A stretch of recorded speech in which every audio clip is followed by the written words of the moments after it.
Nous sommes très heureux de vous retrouver aussi nombreux aujourd'hui pour cette édition 2023 de la rencontre régionale de l'innovation sociale. On a connu des changements importants à l'ARACT récemment. Nous avons fusionné au sein de l'ANACT, l'Agence nationale, au 1er janvier. Et nous sommes particulièrement fiers que Rallynov reste un marqueur fort et original en région de notre action en Bourgogne-Franche-Comté. La promotion, la reconnaissance, la diffusion de l'innovation sociale demeure important et mobilisateur depuis l'origine du projet en 2012. Et puis, ces nombreux partenaires de Rallynov que l'on retrouve à chacun de nos événements, et notamment les 22 participants qui représentaient 15 structures qui étaient présents le 28 février dernier pendant le séminaire de lancement de cette saison de Rallynov. Un séminaire où l'on a pu évoquer les actions réalisées l'an passé, les actions prévues cette année, et surtout, on a pu échanger autour d'ateliers d'échange, de réflexion sur les nouveaux modes d'organisation du temps de travail. Et au cours de ces questionnements, de ces échanges, sujet d'actualité dont on entend beaucoup parler en ce moment, la semaine de 4 jours est ressortie. Alors, à ce titre, cette année, on s'est lancé dans une enquête auprès d'entreprises de Bourgogne-Franche-Comté qui ont mis en place la semaine de 4 jours. Nombreuses ont répondu. Et on va être très heureux et on les remercie chaleureusement d'avoir le témoignage de 3 de ces entreprises aujourd'hui qui vont pouvoir nous partager leurs expériences, et ce sera un petit prélude à une capitalisation qui sortira en début d'année prochaine. La semaine de 4 jours, comme le disait Aurélien, fait parler d'elle depuis déjà quand même quelques temps. Et c'est également un sujet qui a fait l'unanimité auprès de nos partenaires du projet lors de la réunion de lancement que nous avons organisée au mois de février. C'est donc pour ces raisons qu'on a choisi de faire un focus en fait sur la semaine de 4 jours et du coup de réaliser une étude sur le sujet. Concrètement, comment nous nous y sommes pris nous allons à la rencontre en fait des entreprises qui expérimentent, qui mettent en pratique la semaine de 4 jours pour essayer de comprendre bien déjà quelles sont les motivations de départ. Voilà, qu'est-ce qui fait qu'on se lance à un moment dans ce type d'expérimentation.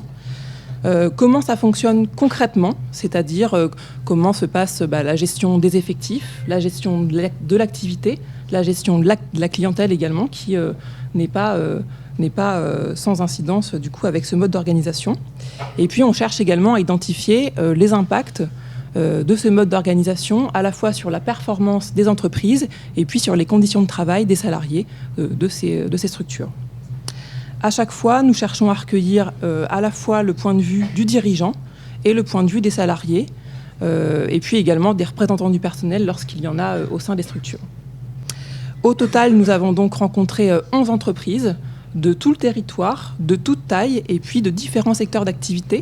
Pour 2024, nous allons compiler l'ensemble des données qu'on aura recueillies, et nous allons tirer les enseignements de ce mode d'organisation. Et on va du coup rédiger un document de capitalisation qu'on appelle un carnet de l'innovation sociale, qu'on pourra transmettre aux entreprises qui sont intéressées par le sujet, voilà, pour aussi bénéficier de l'expérience d'autres structures, et puis qu'on ne manquera pas également de transmettre à l'ensemble des participants inscrits aujourd'hui. Quelle a été votre motivation première pour mettre en place la semaine de 4 jours qui nous occupe aujourd'hui? Après le Covid, on a eu aussi une vague de départ avec des postes assez clés.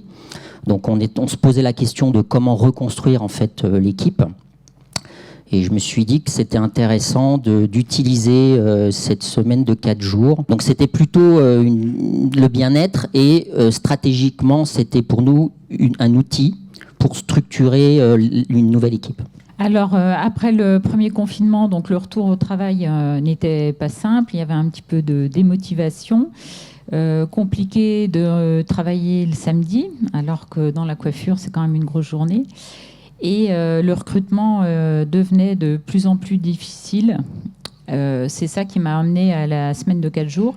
Et pour me démarquer, disons que sur Isurti, sur 8 salons, nous sommes les seuls, du coup, à ouvrir le lundi. Donc depuis ça, on ouvre le lundi, donc en journée continue, du lundi au samedi. Voilà. Alors en fait, moi, c'est une adaptation à l'augmentation du prix de l'énergie, puisque du coup, nous, on a un atelier qui fait 4000 m² avec des machines de découpe numérique et des scies, etc., une cabine de peinture et compagnie, qui consomment beaucoup d'énergie, à la fois du gaz et de l'électricité. Et en octobre, je voyais arriver en octobre 2022 une facture qui allait être multipliée par 4. Donc j'ai réuni mes salariés à l'été qui a précédé pour réfléchir ensemble à comment faire pour anticiper cette augmentation du prix de l'énergie qui allait avoir un impact significatif sur nos marges, sur l'activité. Et sur la recommandation du chef d'atelier, on s'est dit qu'il fallait arrêter les machines au moins une journée par semaine, en se disant qu'on ne les lançait pas du tout, puisque c'est au moment où on les lance qu'il y a le plus de consommation.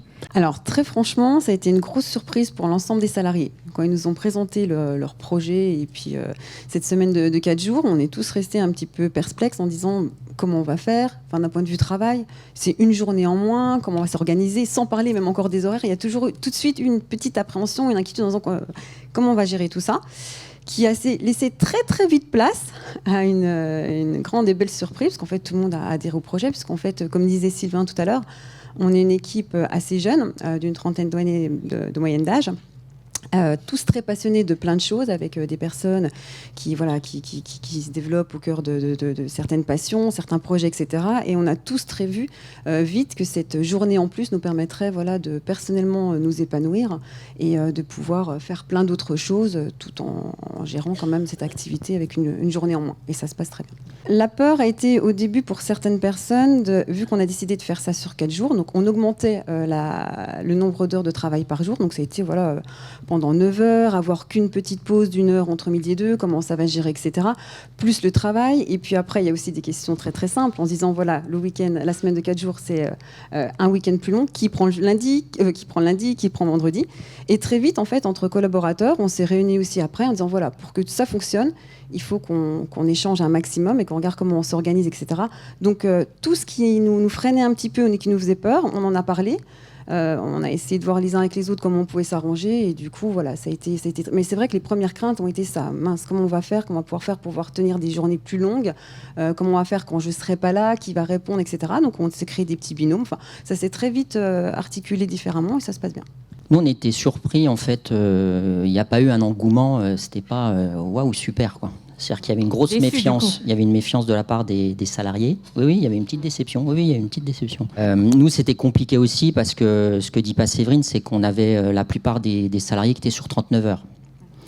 Donc, en fait, déjà juridiquement, quand on a commencé à creuser, le cadre juridique pour modifier les contrats et tout, c'était pas simple, en fait. En termes d'organisation, la crainte d'un chef d'entreprise, c'est que tout soit désorganisé et qu'on perde en productivité. Ça, on pense tout de suite à ça. Mais très rapidement, en fait, on les a vus s'organiser entre eux. C'est-à-dire qu'on les a laissés s'organiser. Et là où il y avait des trous, on s'est dit, on va mettre des ressources. Du fait que j'ai une entreprise, de petite taille, on va dire, c'est ça, j'ai peu de personnel. Donc, c'était ma crainte de trouver l'organisation. Parce que s'il y a une absence, c'est moi qui dois y pallier, quoi. Donc, c'était ma crainte. Les craintes sont toujours là. Et puis, comme je le disais, on a fait d'abord une première période de test pour évaluer la minimisation de la consommation d'énergie. Donc, sur les 6 premiers mois, c'est ce qu'on a réussi à mettre en place. Alors, pour votre information, ça n'a pas de rapport direct, mais on a réussi à faire 30% d'économie de consommation d'énergie. Mais quand on fait x4 sur la facture, forcément, on ne s'y retrouve pas. Mais bon, c'était quand même bien d'avoir anticipé et fait ça. Par contre, les 6 mois d'après, où on a reconduit la période test dans laquelle nous sommes toujours, c'était pour mesurer la productivité des équipes. Et je pense qu'à l'inverse de Sylvain, nous, on a des équipes en production, un peu plus, qui sont plus, du coup, en atelier. Et quand on est sur des contrats 35 ou 39 heures, parce qu'on a aussi des contrats 39 heures en production, 10 heures d'affilée en production, derrière un établi, etc., c'est compliqué. Un salarié en production, il travaille à la journée. Donc, qu'elle fasse 7 ou 8 heures, je pense qu'il fait le même travail. Et c'est compliqué de passer à autre chose, alors qu'on lui a rajouté 1 heure par jour, par exemple, pour qu'il réussisse à le faire. Lui, il travaille à la journée, et c'est très compliqué de changer cette façon de penser. Dès la première phase, en octobre 2022, au 1er octobre, on met en place la semaine de 4 jours. Et dès fin octobre, j'ai tout mon bureau d'études qui est venu me voir en me disant « Stop, on arrête, nous on peut pas ». Au départ, on a voulu être équitable et on a passé tout le monde à la semaine de 4 jours. Dans la mise en place opérationnelle, on a voulu être le plus adapté possible au rythme de vie des personnes. Donc on a des personnes qui commencent à 7h30, à 8h, à 8h30 et qui débauchent pareil le soir, etc. On s'est adapté un peu à tous les collaborateurs. Et comme je disais, très vite au bureau d'études, donc c'est les gens qui font les plans, qui font les devis, qui sont on va dire conducteurs de travaux. Eux, c'est très compliqué d'être sur 4 jours. pour plusieurs raisons. C'est qu'ils sont en permanence dérangés, entre guillemets, c'est comme ça qu'ils le disent, par la production. Et du coup, derrière, ils n'arrivent pas à travailler régulièrement sur leur projet. Et comme la production est quasiment tout le temps en même temps qu'eux présente, puis qu'ils sont là que 4 jours, ils n'arrivent pas à travailler correctement. Donc, ils nous ont demandé de repasser à 5 jours dès le mois de novembre 2022. Donc, on a fait qu'un seul mois comme ça. Et on a accepté, parce que pour le coup, eux n'étaient pas sur des machines consommatrices d'énergie. Donc c'était pas très grave. Donc on a dissocié finalement, on va dire, le bureau de l'atelier, pour que seul l'atelier reste à 4 jours, ce qui a continué jusqu'à présent. Et après, dans les craintes, comme vous le disiez, la productivité est une vraie crainte. On l'a mesurée. Aujourd'hui, on en arrive à un stade, mais on va en parler sans doute un peu après, où on a mesuré cette productivité et où on va sans doute passer encore à une autre forme de travail, parce que les craintes se sont avérées exactes sur certains sujets. Alors, disons que j'ai une salariée qui a un enfant, donc elle travaille un samedi sur 2 et un lundi sur 2. Et l'autre salariée qui habite à 50 km, donc est très contente, elle, de travailler sur 4 jours. Elle travaille tous les samedis, mais ne travaille pas le vendredi, c'est son souhait. Et elle ne travaille jamais le lundi. Donc, il y a un roulement qui est mis en place, qui fonctionne très bien, sauf l'apprentie qui, elle, ne peut pas travailler sur 4 jours puisqu'elle est mineure et elle ne doit pas faire plus de 8 heures par jour. Alors, elle reste avec sa coupure entre 12 et 14 heures, mais les salariés ont une coupure d'une demi-heure. Et ça leur convient? Ah oui, ça leur convient très bien. Franchement, elles sont très satisfaites. Une demi-heure, ça leur suffit. On a plus contractualisé ça en fait sur une annualisation. Donc en effet, chacun a la possibilité de faire la semaine de 4 jours, ce qui représente quand même la majorité des salariés, je tiens à le préciser, donc qui travaillent, donc qui ont soit le vendredi ou soit le lundi. Par contre, on a quelques personnes, comme moi, quelques exceptions, qui, de par mon poste aussi, ça a été vraiment deux volontés différentes. De par mon poste, c'est vrai que c'est très compliqué, comme a dit Sylvain tout à l'heure, il y a 70% de notre clientèle qui se passe à l'export.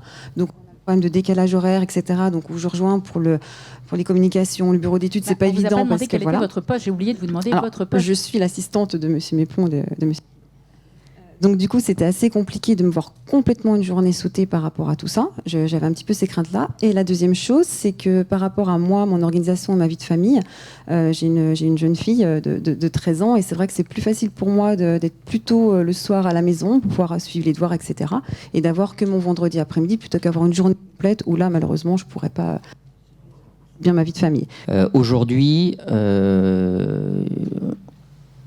alors ça c'est ma vision de chef d'entreprise, mais j'ai le sentiment qu'il y a du bien-être. On n'a pas de difficulté à recruter. On a des équipes, là on a renouvelé pas mal de postes. On ne s'est pas trop embêté en fait pour recruter. On a beaucoup plus de demandes de stage. C'est-à-dire qu'au-delà, même si c'est une demande de stage ou d'alternance ou de choses comme ça, en termes d'image, ça intéresse en fait les jeunes. Productivité, ça a mis du temps à s'organiser. C'est-à-dire qu'on commence au bout d'un an à vraiment pu sentir de perte de productivité. En fait, oui, il y a plein d'avantages au niveau du bien-être. C'est-à-dire que régulièrement, mes salariés parlent du week-end de 3 jours et pas de la semaine de 4 jours. Donc forcément, c'est intéressant. C'est notre façon de voir le sujet, mais c'est exactement la même chose. Je pense que ça leur permet aussi de faire beaucoup d'autres choses qu'ils faisaient pendant la semaine. Enfin, moi, je le vois comme ça. Les prises de rendez-vous chez le médecin, etc. Enfin, plein d'autres éléments qui viennent perturber des fois le travail. Au moins, il y a le jour qui est consacré pour le faire. Et un autre avantage, c'est que ça fait un aller-retour en moins en voiture pour venir au travail. Donc, ça fait un peu de pouvoir d'achat supplémentaire. Pour certains d'entre eux, c'est pas négligeable. Et c'est bon pour la planète. Et c'est bon pour la planète, évidemment. Il y en a même d'ailleurs qui sont organisés en covoiturage suite à cette semaine de 4 jours, ce qu'ils ne faisaient pas avant. Enfin, j'ai pas compris pourquoi. Enfin, bon, ça s'est fait comme ça. Donc oui, il y a des avantages. Après, comme je vous le disais, on a appris sur ce qu'on a mis en place et les salariés eux-mêmes se sont rendus compte que le fait de prendre des postes à différentes heures, c'est ça qui vient tout perturber, et notamment la productivité. Parce que celui qui arrive à 7 heures, lui, il est là tout seul au départ, enfin ils sont plusieurs, mais celui qui arrive à 7h30, il dit bonjour aux 2 autres, celui qui arrive à 8h, il dit bonjour à tous les autres, etc. Et alors là, c'est un peu compliqué. Sur les avantages, il y a aussi le fait qu'il y a quand même un repos des personnes quand ils arrivent le lundi au travail qui est complètement différent d'avant. Oui, ça facilite le recrutement, surtout qu'on a une profession, comme beaucoup d'autres, vous allez me dire, qui peine à recruter. Non, c'est pas du tout une tendance. Alors, c'est vraiment un point fort pour recruter. Ça leur fait des économies de frais de garde, des économies de transport aussi. Et sinon, on reste assez souple. Par contre, si celle qui travaille tous les samedis veut échanger, elle reste sur 4 jours, mais on change 2 jours. Ça, c'est intéressant aussi pour elle. De la flexibilité, quand même. Oui, beaucoup de flexibilité sur les petites entreprises. C'est ce qu'il faut. Ça va bien parce que, oui, je mets en avant le bien-être au travail. Mes collaboratrices se sentent bien. Donc, il n'y a pas d'absence. Elles sont en pleine forme. Ah, du coup, c'est mieux. Alors, du coup, je n'ai pas à pallier je n'ai pas à pallier. On va dire que ça fonctionne bien, ça roule, non? Bon. J'ai remarqué les inconvénients dans la manière dont nous l'avons mis en place. C'est pas tout à fait. C'est pas tout à fait c'est pareil. pas tout à fait la même chose.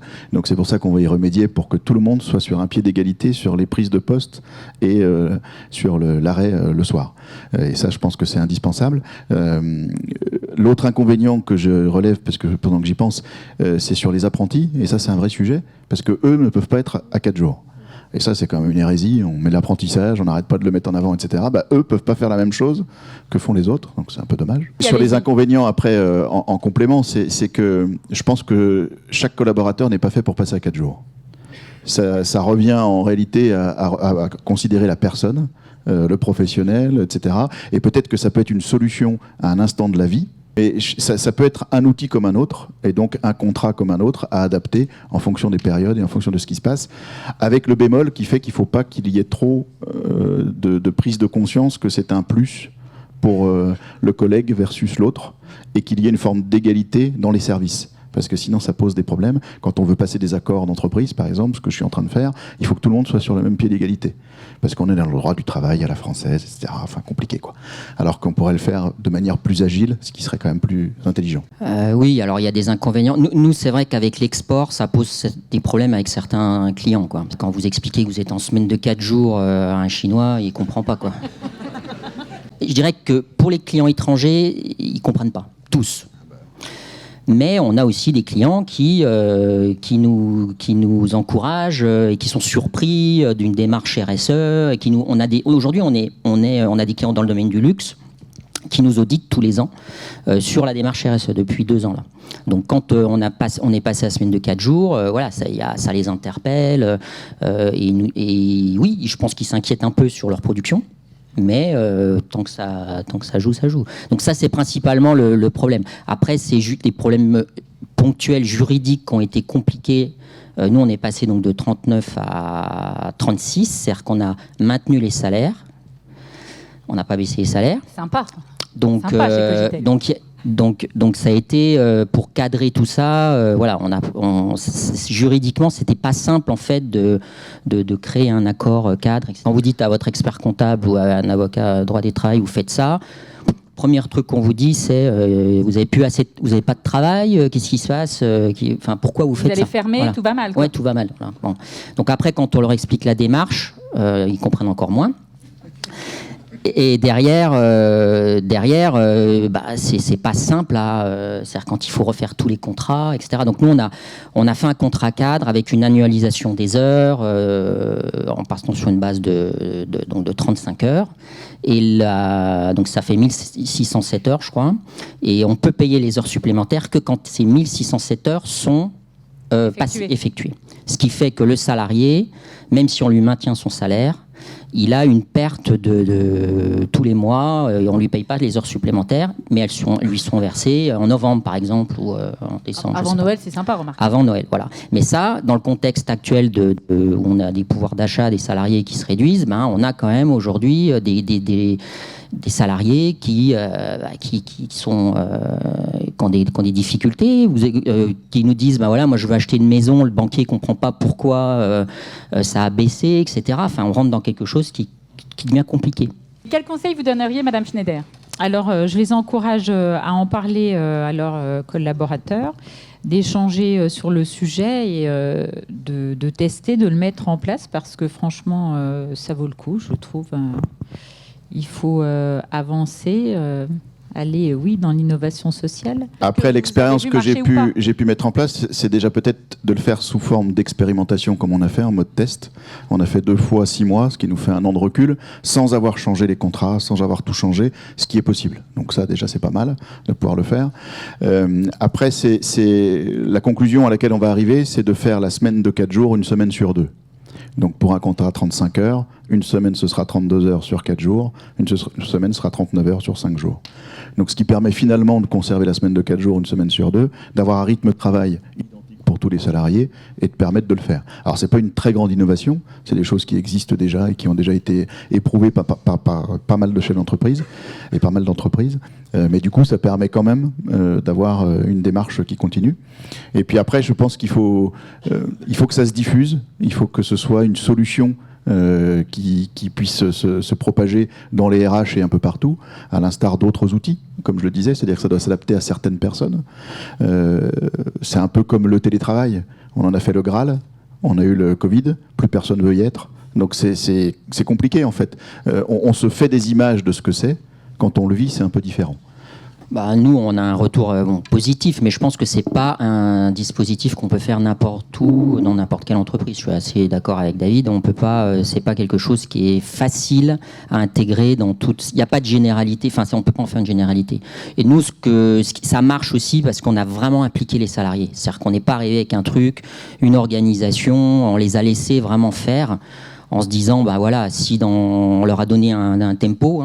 En leur disant, nous, on veut un retour de votre part à telle date, proposez-nous des choses.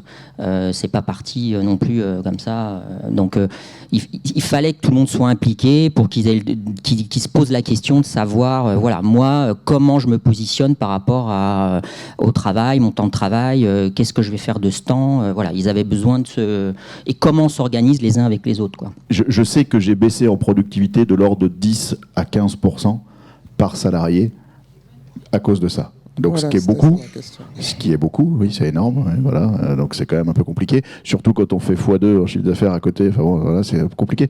Mais il faut qu'on retrouve des choses normales. Mais c'est intéressant parce que j'ai des salariés qui sont toujours à 100% de productivité. Et qui sont passés à la semaine de 4 jours et qui étaient passés à la semaine de 4 jours et pour qui c'est très facile de le faire. Oui, donc c'est vraiment une organisation. Donc c'est vraiment individuel. Okay. En fait, j'ai gagné parce qu'on fait journée continue tous les jours. Et pour ma profession, on va dire, un exemple, la cliente qui vient à 11h pour une coloration, si on a une coupure de 2 heures, on ne peut pas la prendre. En faisant journée continue, donc on la prend et on a gagné. Oui, on a gagné. On a mis un peu de temps avant de retrouver de la productivité, mais on n'en a pas perdu. Aujourd'hui, on la mesure en fait. Nous, on a tous les mois, on a un coefficient de productivité, donc on mesure ça tous les mois. Alors, ce qui s'est passé, c'est qu'on avait tout de suite on avait dit aux salariés, voilà, le gros risque, on passait de 39 à 36. Donc, on faisait cadeau de 3 heures. Donc, par semaine, ce qui est énorme. Donc, on leur a dit, il faut que vous puissiez optimiser.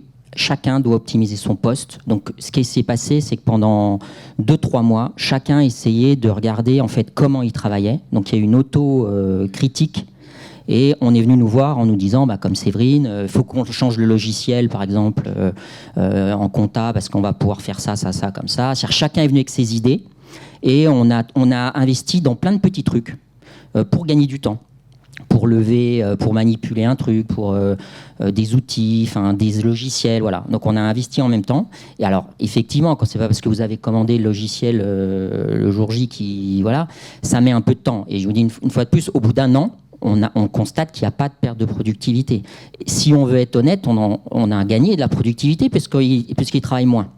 Mais voilà, c'est un travail. C'est une fois de plus, il faut vraiment que les salariés soient impliqués dans la démarche et s'investissent dans la démarche parce que c'est eux qui nous ont apporté les solutions pour compenser en fait les pertes éventuelles.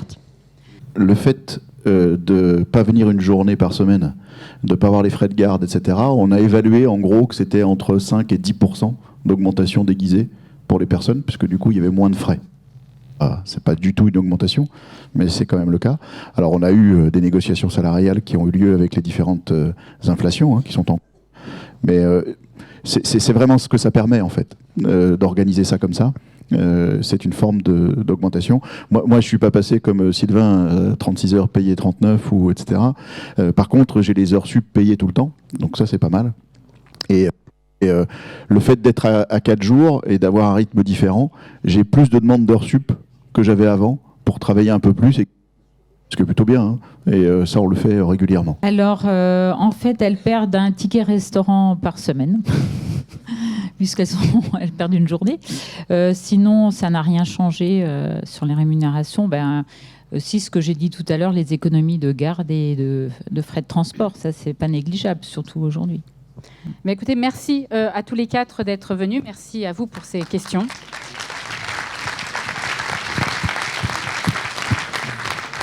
Alors, s'il y en a qui ça donne des idées, que ça se concrétise, n'hésitez pas à prévenir la RACT, qui sera ravie d'avoir le suivi.